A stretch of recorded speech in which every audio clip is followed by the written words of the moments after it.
মেসির কান্নার পরে মার্টিনেজের গোলে আর্জেন্টিনার ত্রিমুকুট।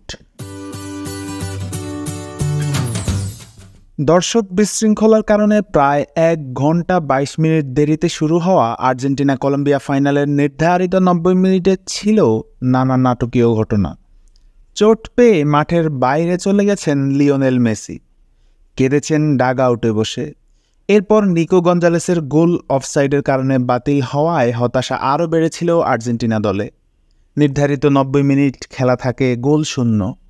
অতিরিক্ত সময়ে গড়ানো আনহেল দি মারিয়ার বিদায়ী ম্যাচে লাউতারো মার্টিনেজের 112 মিনিটের গোলে কোপা আমেরিকার ফাইনালে কলম্বিয়াকে আজ 1-0 ব্যবধানে হারিয়ে ত্রিমুকুট জিতেছে আর্জেন্টিনা।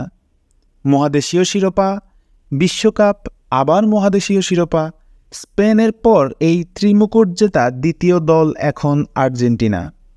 এতক্ষণ সাথে থাকবার জন্য ধন্যবাদ। নিত্য নতুন সকল ধরনের খবরাখবরের আপডেট পেতে আমাদের চ্যানেলটিকে সাবস্ক্রাইব করে রাখুন।